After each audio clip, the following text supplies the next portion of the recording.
Está no ar mais uma edição do Jornal QB. Da prática para a teoria. Sou Gabriel Borges e vou trabalhar com vocês aspectos processuais penais de um caso concreto que aconteceu e que pode ser cobrado em concurso público. Meu nome é Ana Flávia e vou trabalhar com vocês a parte do direito penal, tanto a parte geral quanto a parte especial, a partir desse caso concreto.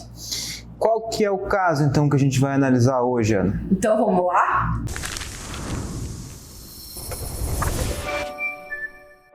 A Polícia Militar de Minas Gerais apontou membros da Galocura, principal torcida organizada do Atlético Mineiro, como responsável por iniciar uma briga nas arquibancadas do Mineirão durante a vitória do Brasil diante do Paraguai, na noite dessa terça-feira.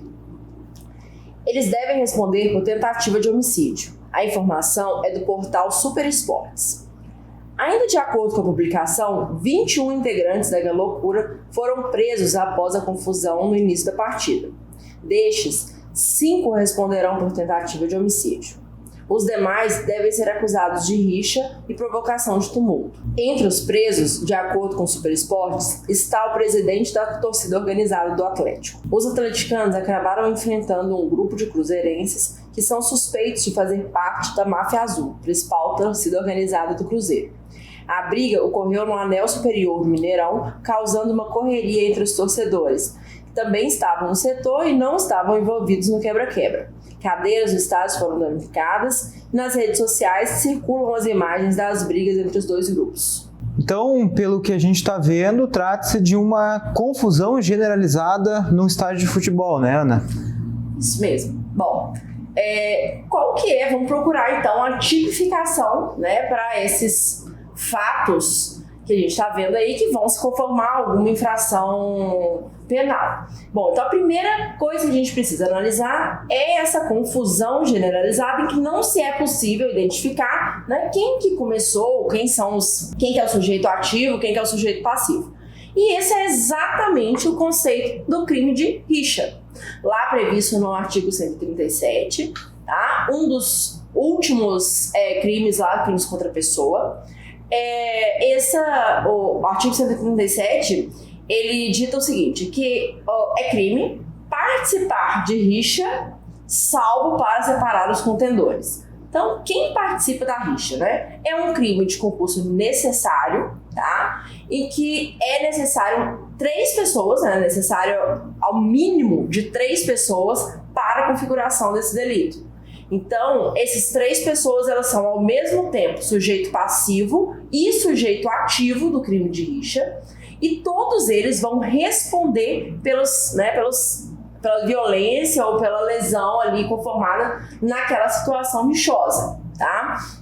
Nesse caso da reportagem, ele já cita, inclusive, que 5 deles vão responder por tentativa de homicídio. Por quê? Se em caso de ocorrência, né, de resultado agravador, ou de lesão grave ou gravíssima, ou no caso da morte, todos os rixosos vão responder por esse resultado agravador, né, que é um resultado que qualifica a rixa. Então, essa rixa qualificada ou pela lesão corporal grave ou pela morte, ela vai ser imputada a todos os rixosos, e aquele que for identificado, tá, como o causador direto, se conseguir individualizar essa conduta daquele que realmente provocou a morte ou que fez... que teve uma atitude ali que possa ser conformada ou no crime de lesão corporal ou no crime de tentativa de homicídio, também será imputado a ele o crime de tentativa de homicídio, como é o caso dessa reportagem, ou do homicídio consumado, ou de uma lesão corporal, tá? A depender da conduta que for individualizada. Mas em caso de não identificação daquele específico autor que causou, né, aquela lesão, todos responderão pelo resultado agravador. Por quê? Porque com seus atos eles concorreram para a prática daquela lesão ou daquela morte, tá? É necessário, né, que se prove a conduta de rixa, tá? A conduta da participação naquela rixa, mas todos eles contribuíram e por isso responderão por esse resultado, tá? É um crime que é bem...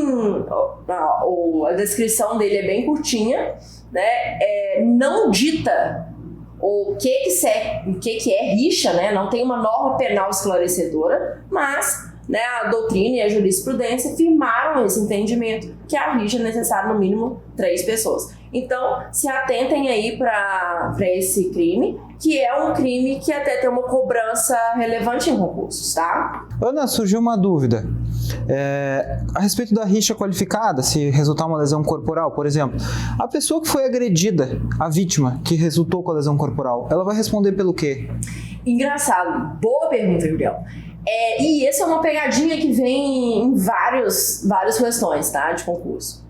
A vítima, como no crime de rixa, ele é o sujeito ativo e passivo ao mesmo tempo, a vítima da lesão corporal grave também responde pela rixa qualificada, tá? Ela também responde pela lesão, né? Pela morte não, porque vai acabar a punibilidade, né?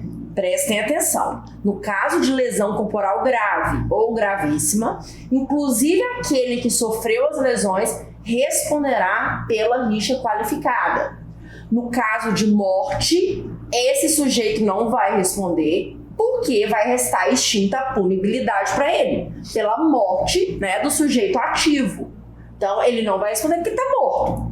Mas, em caso de lesão corporal grave ou gravíssima, a vítima, né, aquela pessoa que sofreu as lesões, também responderá pela rixa qualificada, né, a título de sujeito ativo, a título de autor, tá? Então prestem aí atenção.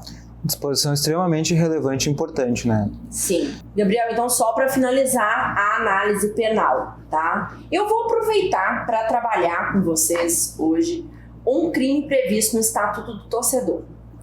Por quê? Primeiramente porque a reportagem inclusive cita, né, que eles vão responder por provocar tumulto. E outra porque eu acho que é uma lei que daqui um pouco pode ser cobrada, né, em outros concursos, em pese não venha previsto no edital, né, da PRF. Mas vamos aproveitar o momento, né? Bom, o Estatuto do Torcedor, ele prevê alguns crimes, tá? E inclusive o crime de provocar tumulto. Esse crime, ele pode tanto ser imputado ao agente em concurso, né, com a rixa, ou daqui um pouco, pelo princípio da especialidade, ser imputado separadamente, em caso de não haver aquela briga generalizada, etc. Tá? Como que ele é tipificado?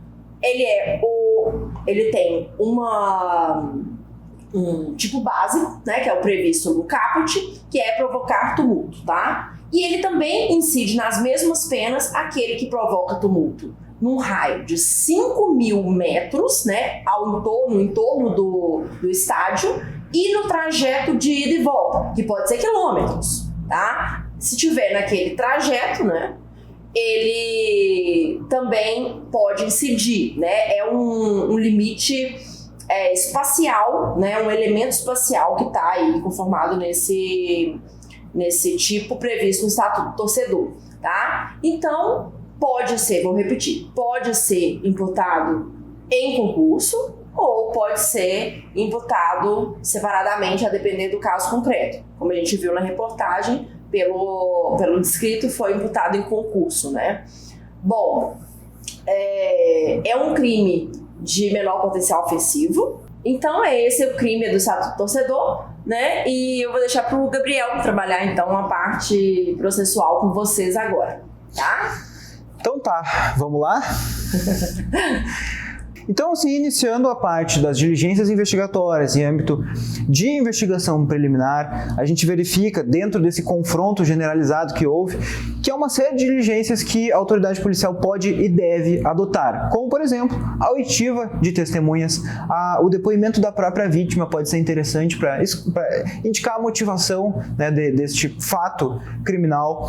A gente pode pensar aqui, nesse caso também, na apreensão de objetos relacionados com a prática da infração penal. A gente verifica muitas vezes que na questão de rixa, em estádio de futebol, nessas agressões, os indivíduos utilizam bandeiras, mastros, daqui a pouco instrumentos musicais, e isso pode ser sim apreendido porque são relacionados com a infração penal. É importante relembrar que o Código de Processo Penal fala a apreensão de objetos relacionados com a prática de infração penal. Se o objeto não tem relação nenhuma, é o veículo do suspeito que está lá no estacionamento do estádio, tem por que ser apreendido?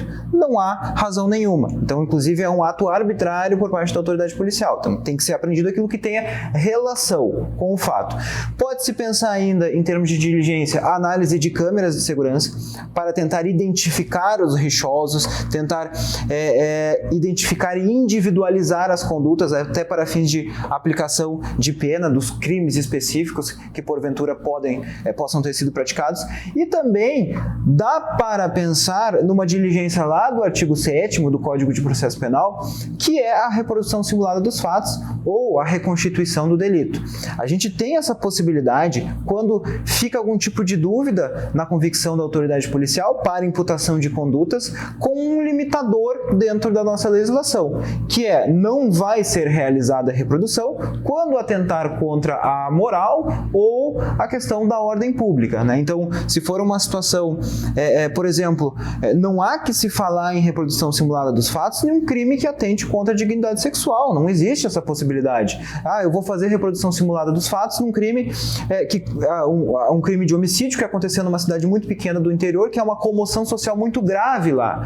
Essa conduta, essa prática, ela pode atentar contra a ordem pública, por exemplo. Mas nessa situação, não vejamos assim um óbice maior para a realização da reprodução simulada. Avançando em termos de ação penal. O crime de rixa, tanto na sua forma simples quanto na sua forma qualificada, é promovida por meio de ação penal pública incondicionada. Então, a autoridade policial, ela não precisa, por exemplo, aguardar qualquer tipo de representação por parte de alguém que foi agredido, no caso concreto. Não, ela vai instaurar a investigação de pronto e realiza as diligências investigatórias. No mesmo sentido, a Ana mencionou a questão do Estatuto do Torcedor, também temos crimes de ação penal pública incondicionada. Então, se porventura o enquadramento for em algum dos delitos lá do Estatuto do Torcedor, da mesma forma a ação vai ser promovida sem o preenchimento de qualquer tipo de condição. Aumento aqui para trazer uma peculiaridade ao caso concreto. Algumas circunstâncias envolvendo rixa e confronto entre torcedores apresentam mais uma tipificação, que é lá da nossa Lei 10.826. Alguns autores andam em algumas circunstâncias com armas de fogo. Então a gente poderia imputar mais um delito do Estatuto do Desarmamento, porte legal de arma de fogo, um porte legal de arma de fogo de calibre proibido ou restrito. Isto, vai entrar no bojo dentro do concurso material, mas da mesma forma os crimes do Estatuto do Desarmamento também são todos promovidos mediante ação penal pública incondicionada. Então, no caso concreto, não importa o enquadramento, teria a autoridade policial uma autorização prévia para fazer a investigação. Avançando quanto à parte das prisões, conforme até a Ana mencionou, que são crimes que tanto o Estatuto do Torcedor quanto a rixa têm uma pena reduzida, a gente está tratando de crime de menor potencial ofensivo, que tem pena não superior a 2 anos, até 2 anos, ainda que a rixa qualificada é crime de menor potencial ofensivo. O que isso significa? Que vai ser o autor submetido a um termo circunstanciado de ocorrência. Mas quer dizer que mesmo se resultar morte na rixa, o autor vai responder um termo circunstanciado de ocorrência e vai ser liberado? Sim, ressaltando que, conforme mencionou a Ana, se for identificado o autor do homicídio, o autor da lesão corporal grave ou gravíssima, este vai responder em concurso material com o delito fim. Então, tenho 10 rixosos. Alguém resultou com uma lesão corporal grave e ninguém foi identificado, não foi identificado o autor, todos vão responder, inclusive o agredido, pela rixa qualificada. Agora, dos 10 rixosos, 2 foram identificados como os efetivos autores da lesão corporal grave, a estes vai ser imputado o crime de lesão corporal grave, este sim, é uma infração que ultrapassa o patamar de 2 anos, e a estes vai ser possível imputar a prática, o ato de prisão em flagrante. Os demais vão ser submetidos ao termo circunstanciado de ocorrência. Repetindo, ainda que na forma grave do delito de rixa, a forma qualificada pelo resultado agravador. Ô Gabriel, como que a gente determina qual o procedimento, se vai ser um TCO, se vai ser um inquérito, se vai ser flagrante, se vai ter fiança, quando tem mais de um crime. Por exemplo, se no mesmo caso o delegado entender por imputar aquele agente uma rixa qualificada em concurso com um crime de tumulto lá do Estatuto do Torcedor. A rixa qualificada tem uma pena de 6 meses a 2 anos e o crime de provocar tumulto lá do Estatuto do Torcedor tem uma pena de 1 a 2 anos. Como é que fica essa questão aí? Você vai fazer 2 TCs? Um para rixa e um pro Estatuto do Torcedor? Como é que vai somar? Excelente questionamento, Ana. Porque até pouco tempo atrás nós tínhamos posicionamentos divergentes em relação à própria jurisprudência. Tinha entendimento no sentido de que, em se tratando de infrações penais, concurso de infrações penais de menor potencial ofensivo, elas eram analisadas de forma isolada, ainda que fosse um entendimento minoritário. Mas hoje nossos tribunais superiores entendem de forma pacífica que deve haver a soma, o concurso material destas infrações penais. E a gente trabalha com a teoria da pior hipótese. O que significa? Eu pego a pena maior para cada um dos delitos e somo. Se ultrapassar os 2 anos, eu saio do patamar de infração de menor potencial ofensivo, ou seja, não vai mais caber o TCO, termo circunstanciado de ocorrência, e vai ser lavrado o auto de prisão em flagrante, ainda que para infrações de menor potencial ofensivo. Então, por exemplo, eu tenho lá um crime de ameaça somado com uma resistência, somado com um desacato, que isoladamente são todos crimes de menor potencial ofensivo. Na soma, quando ultrapassarem os 2 anos, obviamente que se em situação de flagrante delito todos eles, o indivíduo ele vai ser submetido ao auto de prisão em flagrante. Gabriel, e como é que fica a questão da tentativa? Outra pergunta excelente, Ana, justamente porque aqui a gente tem uma causa que vai reduzir, a depender do caso concreto, de 1 a 2 terços o patamar de apenamento. Então imaginemos, a tentativa, lá dentro do âmbito penal, o sujeito ativo ele não conseguiu consumar, ele queria, mas ele não conseguiu consumar a infração por circunstâncias alheias à vontade dele. Aqui entende a jurisprudência e a doutrina também em âmbito majoritário que eu vou efetuar a menor redução. Porque é a pior hipótese, né? Porque a gente trabalha com a teoria da pior hipótese. Então eu vou reduzir 1 terço para verificar se cabe ou não a possibilidade de concessão de, por exemplo, fiança ou termo circunstanciado de ocorrência. Cito o exemplo do crime de estelionato, que tem pena de 1 a 5 anos. Na forma consumada, ainda que na forma simples, não vai caber a fiança por parte da autoridade policial. Porém, se o estelionato ele for tentado, em que a gente reduz 1 terço, a gente vai reduzir para menos de 4 anos e, nesse caso, a autoridade policial vai poder conferir, conceder a fiança em termos de situação flagrancial. Avançando, em relação ainda a prisão, o termo prisão, a gente verifica no caso concreto que nós temos aqui uma possibilidade de flagrante próprio ou real, em que os indivíduos eles vão ser presos na prática da infração penal, ou seja, durante a prática da rixa. Então a gente tem uma possibilidade flagrancial lá dos incisos 1 e 2 do nosso artigo 302 do Código de Processo Penal. Um questionamento importante que pode surgir a partir disso a rixa ela pode ter uma consequência muito grave, um avanço na questão da progressão criminosa como um todo e ter um resultado agravador mais grave, e aí pode surgir o questionamento, mas não vai ter nenhuma medida para tentar sanar daqui a pouco essa conduta, porque é um TCO, um termo circunstanciado de ocorrência. E além disso, tenho como prender esses indivíduos efetivamente?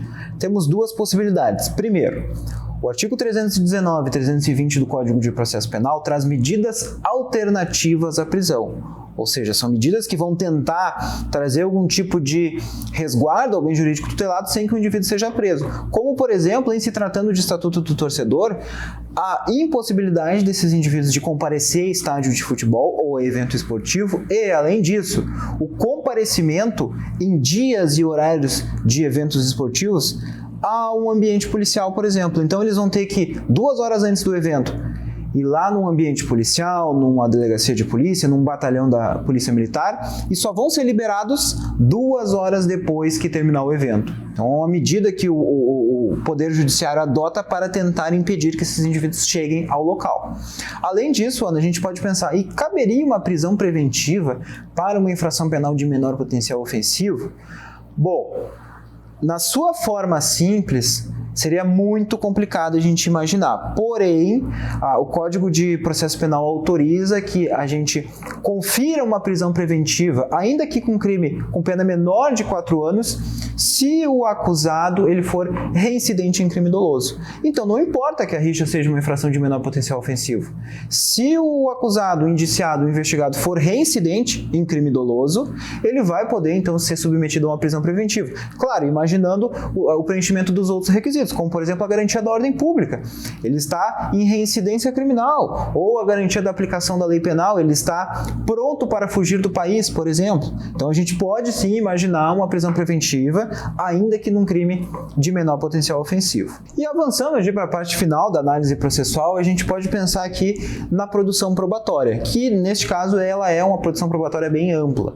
Por quê? Bom, a gente pode pensar em vários meios de prova aqui para a gente conseguir comprovar, né, o que aconteceu lá na prática, como a análise de câmeras de segurança. A gente pode pensar em análise como prova técnica, analisar a câmera de segurança tanto do estádio quanto dos arredores. A Ana mencionou que o crime lá do Estatuto do Torcedor, ele pode se configurar com o tumulto no trajeto. Então, se as pessoas estão indo de metrô, por exemplo, são 200 quilômetros do estádio de futebol, mas está lá a torcida indo, né, para frequentar o evento esportivo. E se elas praticam um tumulto, uma desordem, eu posso imaginar, sim, ir lá e requisitar aquela imagem para tentar comprovar e imputar a autoria e a materialidade. Posso pensar também numa busca e apreensão domiciliar, porque não raras às vezes essas condutas elas já podem ter algum tipo de ajuste prévio. Então, uma busca e apreensão no domicílio das pessoas que foram identificadas pode autorizar que eu consiga colher algum elemento de convicção importante. Sim, e essas torcidas costumam ter sede, né? Exatamente. Então, também a busca ela pode ser direcionada à sede da torcida organizada. Tá, Gabriel. E essa sede, ela é domicílio? Ana, pergunta bem complexa, extremamente relevante, que a gente tem que fazer uma construção jurídica acerca do Instituto para poder definir. Bom, o Conselho de Domicílio, ele abarca uma série de situações e é garantido, inclusive, pela própria Constituição Federal, a inviolabilidade domiciliar. Um local em que alguém exerce atividade ou profissão é perfeitamente considerado domicílio. O consultório médico, obviamente que é aquele local restrito, não um local do público. O escritório de advocacia. O escritório do supermercado que fica fechado, em que as pessoas não têm acesso, em que só os funcionários têm acesso. Então a gente tem que pensar, será que a sede da torcida organizada pode ser considerada domicílio? Olha, a gente sabe que as torcidas organizadas, elas muitas vezes são profissionais. As pessoas que integram aquele núcleo, elas recebem, inclusive, dos clubes para promover esta atividade. Então, sim, eu acredito que se aquele local está sendo utilizado para fins de trabalho, de profissão dessas pessoas, se enquadra como domicílio, então tem ali a proteção constitucional. Portanto, eu necessito de uma ordem judicial de busca e apreensão para violar aquele local que, por equiparação, acaba sim sendo enquadrado como domicílio. Uma outra coisa que também pode ser pensado em âmbito de produção probatória é a análise de redes sociais. Não raras às vezes também há uma ampla postagem, uma ampla divulgação daquilo que vai acontecer ou daquilo que aconteceu, e isso pode sim ser apto para a produção probatória. Isso é válido, isso é aceito em âmbito de jurisprudência e doutrina, porque a gente não vai estar violando algum direito à intimidade. Não, aquilo que está sendo posto na rede social é público, até porque a própria pessoa abriu abriu mão do seu direito ao sigilo. Então, quando ela vai lá e posta a sua vida né, compartilha as suas atividades diárias, o seu direito ao sigilo acaba sendo já publicizado por um ato dela mesma. Então, não há que se falar em autorização judicial para coletar algo que está público na rede social. Lembrando que a rede social, embora seja pública, não pode ser considerado algo sem nenhum tipo de controle, algo sem lei. Então, se alguém utilizar, porventura, esses dados que são públicos para cometer um outro ato, por exemplo, um fato criminal, um crime de calúnia, injúria, difamação, a gente muda a conduta, né? Então não pode generalizar. Eu estou falando em utilização para meios de prova, não que isso vai ser utilizado de forma totalmente indiscriminada. Acredito que em relação às análises processuais, era isso, né? É um caso que a gente começa analisando, acha que é simples, mas que tem muitos desdobramentos jurídicos, né? Conforme a gente verificou, né?